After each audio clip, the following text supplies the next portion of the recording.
शायद से ये दुनिया की सबसे रिकॉग्नाइजेबल रिंगटोन है। अर्ली 2000s का नॉस्टैल्जिक एंथम, जो कि एक नई मोबाइल फोन की दुनिया के आगमन को सिग्निफाई करता है। वो ऐसा टाइम था जब नोकिया दुनिया का सबसे बड़ा मोबाइल मैन्युफैक्चरर था। वो पूरे दुनिया के मोबाइल फोन मार्केट के 50% को कंट्रोल करते थे और हर साल 10 करोड़ से भी ज्यादा मोबाइल फोन्स को बेचते थे। इसकी वजह से ना वो एक मोबाइल जाइंट बन पाए मगर एक कॉर्पोरेट जाइंट भी बन पाए, क्योंकि उनका पीक मार्केट कैप $300 बिलियन से भी ज्यादा का था। मगर उसके बाद से नोकिया के लिए बस बुरी खबरें आती गई। जैसे ही स्मार्टफोन्स ने मार्केट में एंटर किया तो नोकिया के सेल्स एकदम डूब चुके थे और वो हर साल सिर्फ 2 करोड़ फोन्स बेच रहे थे। उनका एनुअल रेवेन्यू तो और भी बुरी तरीके से गिर गया, $60 बिलियन से सीधा $6 बिलियन तक। इनफैक्ट एक पॉइंट पर तो वो हर साल $6 बिलियन का लॉस कर रहे थे, यानी कि उनका हर साल का खर्चा उनके हर साल के रेवेन्यू का भी डबल था। माइक्रोसॉफ्ट ने आके नोकिया को बचाने की कोशिश की जब उन्होंने नोकिया का फोन का बिजनेस $7.2 बिलियन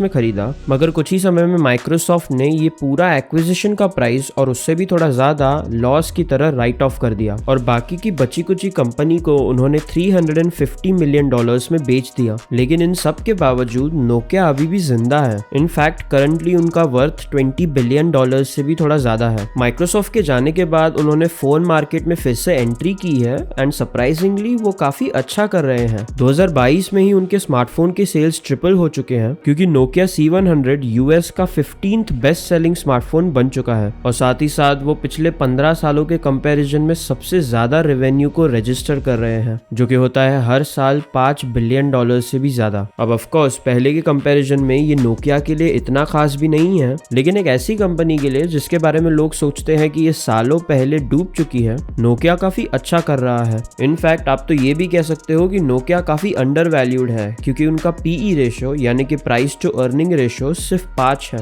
तो आखिर स्मार्टफोन्स के आने के बाद नोकिया ने फिर से कैसे रिकवर किया? सीधा अगर हम नोकिया के डाउनफॉल से शुरू करें तो पहले आता है नोकिया का सबसे बड़ा साल, जो है 2007। ये वही साल है जिसमें आईफोन को अनाउंस किया गया था। तो इसके लिए ये बात इतनी सरप्राइजिंग नहीं है कि ये नोकिया का पीक ईयर था, बट ऐसा नहीं था कि नोकिया बस सडनली बर्बाद हो गई। इनफैक्ट नोकिया तो आईफोन के पहले ही स्मार्टफोन रेस में घुस चुका था। 2005 में उन्होंने Linux based mobile operating system launch किया जिसका नाम था मेमो, जो कि उन्होंने अपने नोकिया 770 टैबलेट के साथ बेचा। और वो टच स्क्रीन फोन्स बनाने में भी काफी अर्ली थे, क्योंकि उन्होंने अक्टूबर 2008 में ही अपना पहला टच स्क्रीन लॉन्च किया था। लेकिन भले ही नोकिया के पास एक ओवरऑल आइडिया काफी अच्छा था, मगर वो काफी और चीजों में पीछे रह गए, जिसमें से पहली थी सॉफ्टवेयर। नोकिया काफी लंबे समय के लिए हार्डवेयर के लिए जाना जाता था। वो मार्केट में सबसे ड्यूरेबल और रिलायबल फोन्स को बनाते थे और इनफैक्ट लोग तो उनके फोन्स को ईटो से कंपेयर करके कॉम्प्लीमेंट भी करते थे। मगर नोकिया ने ये रियलाइज नहीं किया कि लोग फंक्शनैलिटी के लिए ड्यूरेबिलिटी को सैक्रिफाइस करने के लिए तैयार थे। फोन्स काफी जल्दी भेस बदल रहे थे और धीरे धीरे वो डिवाइसेस से लेकर अब छोटे कंप्यूटर्स में बदल चुके थे, जिसे नोकिया ने एकदम इग्नोर कर दिया। और इसीलिए एंड्रॉइड को अपनाकर आईफोन का कॉम्पिटिटर बनने के बजाय नोकिया अपने बेकार से ओएस के साथ टाइम वेस्ट कर रहा था, जिसका नाम था सिम्बियन। ना कि सिम्बियन चलाते समय काफी अटकता था और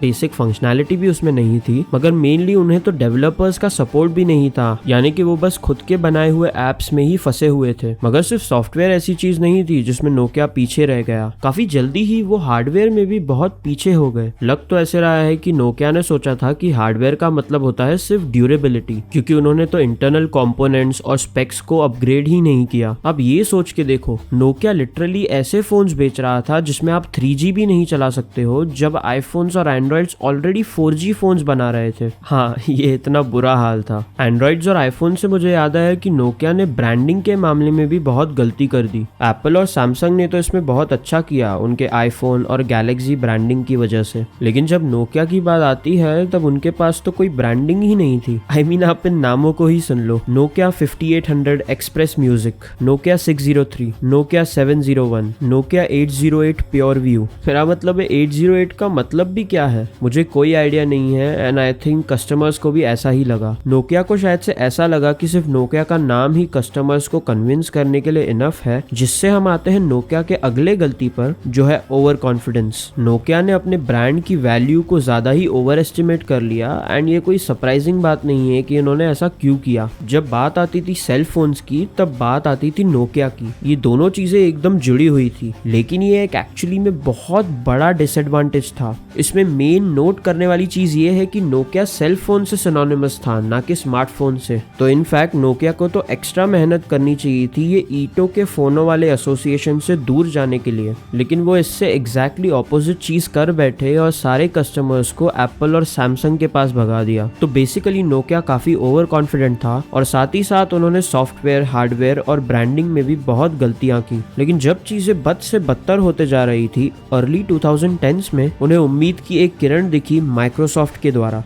बात यह है कि नोकिया अकेली कंपनी नहीं है जिसने स्मार्टफोन रेवोल्यूशन में कुछ करने का चांस खो दिया था। किसी और ने भी ये चांस खो दिया था और वो वापस आने के लिए तड़प रहा था, जो था माइक्रोसॉफ्ट। तो इसीलिए इन दोनों ने साथ में मिलकर स्मार्टफोन इंडस्ट्री को साथ में टैकल करने का सोचा। इस पार्टनरशिप का पहला स्टेप था स्टीफन एलॉप, जो कि माइक्रोसॉफ्ट के एक एग्जीक्यूटिव हैं, उन्हें नोकिया का सीईओ बनाना। लेट 2010 में एलॉप नोकिया के पहले नॉन फिनिश सीईओ बने और कुछ ही महीनों के बाद उन्होंने माइक्रोसॉफ्ट के साथ एक डील साइन की उनका प्राइमरी स्मार्टफोन पार्टनर बनने की। इलॉप ने अपने इस चीज को जस्टिफाई करने के लिए ये कहा कि नोकिया को सरवाइव करने के लिए ये चीज करनी पड़ी, मगर असल में इलॉप ने अपना ही डेथ सेंटेंस साइन कर दिया था ये डील करके। माइक्रोसॉफ्ट के साथ पार्टनरशिप करने की प्रॉब्लम ये थी कि इससे नोकिया के कोई भी फंडामेंटल इश्यूज सॉल्व नहीं हो रहे थे। फॉर एग्जाम्पल सॉफ्टवेयर की ही बात कर लो, विंडोज ओएस कोई खास ओएस नहीं था जिसे सिर्फ hand held touch screen devices के लिए बनाया गया हो, जैसे कि एंड्रॉइड या आईओएस। विंडोज मोबाइल तो बस अजीब सा अटकने वाला विंडोज का ही छोटा वर्जन था। इसीलिए डेवलपर्स का सपोर्ट बहुत कम था, जिसकी वजह से नोकिया ने सॉफ्टवेयर के मामले में कोई भी प्रोग्रेस नहीं किया। इनफैक्ट आप तो ये भी कह सकते हो कि इन्होंने नेगेटिव प्रोग्रेस किया, क्योंकि वो धीरे धीरे बिंग और बिंग मैप्स को सपोर्ट करने लगे थे। और जब बात आती है हार्डवेयर की, तब वो सब नोकिया के ही ऊपर था, क्योंकि माइक्रोसॉफ्ट तो बस मेनली एक सॉफ्टवेयर पार्टनर था। एंड अफसोस की बात यह है कि नोकिया ने हार्डवेयर में भी कुछ खास किया नहीं। फॉर एग्जाम्पल नोकिया लूमिया 630 में सिर्फ 512 MB का रैम था, नो 4G, नो फ्लैश और ना कि कोई सेल्फी कैमरा, और उसका तो रेजोल्यूशन भी 480p था। और नोकिया ने तो ये लिटरली मिड 2014 में लॉन्च किया, जस्ट आईफोन 6 के लॉन्च के थोड़ा पहले। देखने से तो सीधा सीधा पता चल रहा है कि इनके लिए चीजें क्यों नहीं काम की। बट इन सब चीजों के बावजूद इन दोनों का कंबाइंड ओवर कॉन्फिडेंस बहुत ज्यादा था, क्योंकि माइक्रोसॉफ्ट तो नोकिया से भी ज्यादा ओवर कॉन्फिडेंट था। इनफैक्ट उन्होंने तो एप्पल का एक नकली अंतिम संस्कार भी स्टेज किया था। अब पीछे मुड़ के देखने में तो ये काफी फनी लगता है। लेकिन एक चीज जिसमें नोकिया ने एक्चुअली में इम्प्रूव किया, वो था उनकी ब्रांडिंग। अगर हम पहले से कंपेयर करें, जब वो अपने फोन्स को सिर्फ नंबर्स देते थे, जैसे कि 603 या 808, बट क्योंकि इसके अलावा और कुछ भी इम्प्रूव नहीं हुआ, इसके लिए नोकिया की पोजीशन भी इम्प्रूव नहीं हुई। इलॉप की लीडरशिप ने नोकिया का स्टॉक 62% क्रैश कर गया, उनका मोबाइल फोन मार्केट शेयर आधा हो गया और उनका स्मार्टफोन का मार्केट शेयर 33% से जाकर 3% हो गया, और कंपनी को 4.9 बिलियन यूरोस का लॉस हुआ। और चीजें और बुरी तब हो जाती है जब ये लगता है कि इलॉप नोकिया को बचाने के बजाय खुद को बचाने में ज्यादा इंटरेस्टेड थे। एंड्रॉइड पर शिफ्ट होने के बजाय या फिर सिर्फ एंड्रॉइड में एक्सपांड होने के बजाय इलॉप ने अपना आखिरी तीर यूज कर लिया और माइक्रोसॉफ्ट को फोर्स किया कि वो नोकिया को अक्वायर करे। माइक्रोसॉफ्ट के पास वो टाइम पे दो ऑप्शंस थे, या तो वो स्मार्टफोन मार्केट में एकदम गिव अप कर दे, या फिर $7.2 बिलियन खर्च करे, जैसे कि उन्हें ये लड़ाई लड़ने का एक लास्ट चांस मिले। और माइक्रोसॉफ्ट ने चुना ऑप्शन नंबर 2। ऑनेस्टली इलॉप ने अपने साइड से काफी स्मार्ट खेल खेला, क्योंकि नोकिया में गड़बड़ करने के बाद वो माइक्रोसॉफ्ट में एज एन एग्जीक्यूटिव वापस आ गए। मगर ये सेम चीज नोकिया के बारे में नहीं कही जा सकती है। बस अगर नोकिया ने माइक्रोसॉफ्ट को ये चांस लेने के लिए फोर्स कर दिया, तो इसका मतलब ये नहीं है कि माइक्रोसॉफ्ट के पास सडनली एक बेटर स्ट्रैटेजी थी। इनफैक्ट याद है वो नोकिया लूमिया 630 जो कि उन्होंने आईफोन 6 के लॉन्च के जस्ट पहले लॉन्च किया था, वो माइक्रोसॉफ्ट के टेक ओवर के बाद ही किया था। एंड हाँ, आई डोंट थिंक ये सुन के सरप्राइजिंग लगेगा कि इतने सारे फेलियर्स के बाद माइक्रोसॉफ्ट ने कुछ सालों तक फोन बिजनेस को निग्लेक्ट किया और उसके बाद पूरी तरीके से बंद कर दिया। इस पूरे हादसे के बारे में एक अच्छी चीज ये थी कि माइक्रोसॉफ्ट ने पूरे के पूरे नोकिया को नहीं खरीदा था। अगर वो ऐसा करते तो आज तो उनका पूरा ब्रांड ही जा चुका होता। बट लकीली उन्होंने नोकिया के पूरे बिजनेस का सिर्फ फोन पोर्शन खरीदा था, मगर हाँ वही उनका मेन बिजनेस था। तो इसलिए नोकिया एक काफी बुरे सिचुएशन में था। उनके पास बस उनका नेटवर्क बिजनेस बचा था, लेकिन पीछे मुड़ के देखे तो हो सकता है उनके लिए ये अच्छा ही हुआ। देखो बात यह है कि फोन बिजनेस को बेचने के बाद नोकिया को बिना अपने हीरो प्रोडक्ट के सरवाइव करने के लिए फोर्स किया गया और उन्होंने वो ही किया। उन्होंने अपने सारे रिसोर्सेज को अपने नेटवर्क बिजनेस को रिवैम्प करने में लगाया और अपनी पुरानी गलतियों को सुधारने में। फॉर एग्जाम्पल, याद है जब नोकिया 4G को इग्नोर कर रहा था?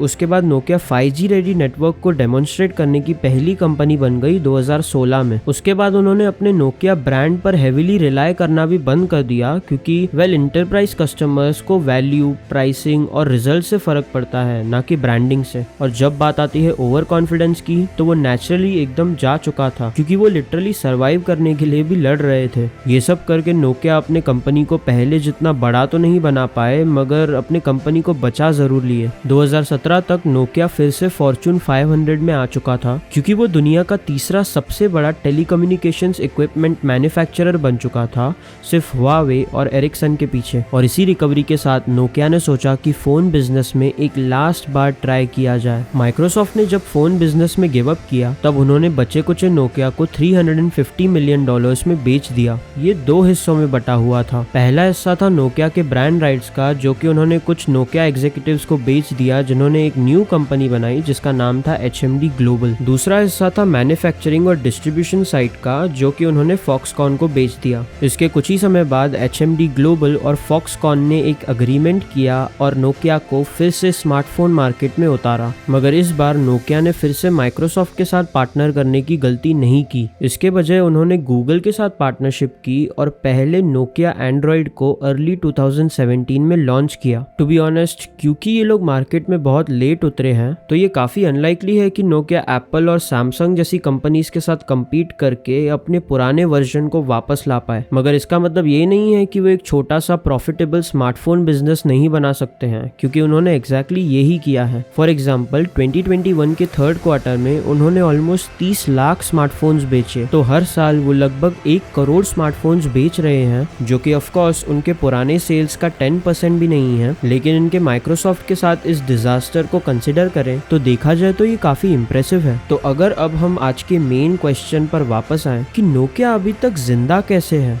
तो एप्पल, सैमसंग और गूगल के साथ बुरी तरीके से हारने के बाद, फिर उसके बाद अपने बिजनेस को माइक्रोसॉफ्ट को लूज करने के बाद, नोकिया एक डाउन टू अर्थ और एक हम्बल कंपनी बनकर वापस आई। जो उनके पास पहले था उसे वापस छीनने के बजाय उन्होंने उन चीजों पर फोकस किया जो उनके पास ऑलरेडी है, और वो था अपने नेटवर्क इक्विपमेंट पर फोकस करके। और जब माइक्रोसॉफ्ट ने नोकिया पर इवेंचुअली गिव अप कर दिया, तब कुछ नोकिया के एग्जीक्यूटिव्स ने ब्रांड को वापस जिंदा करने का सोचा और उन्होंने जाकर मॉडर्न स्मार्टफोन मार्केट में एक छोटा मगर एक सक्सेसफुल ब्रांड बनाया, इंस्टेड ऑफ कि ब्रांड ही बिल्कुल बंद कर दिया। और इसी वजह से नोकिया आज भी जिंदा है। वैसे आप कौन से नोकिया फोन्स को यूज कर चुके हो, हमें कमेंट्स में बताइए। और हाँ, इस वीडियो में रखते हैं 100 लाइक्स का टारगेट, तो जल्द से जल्द वो लाइक और सब्सक्राइब का बटन दबा दो। But until then, I am Harsh और मिलते हैं नेक्स्ट वीडियो में।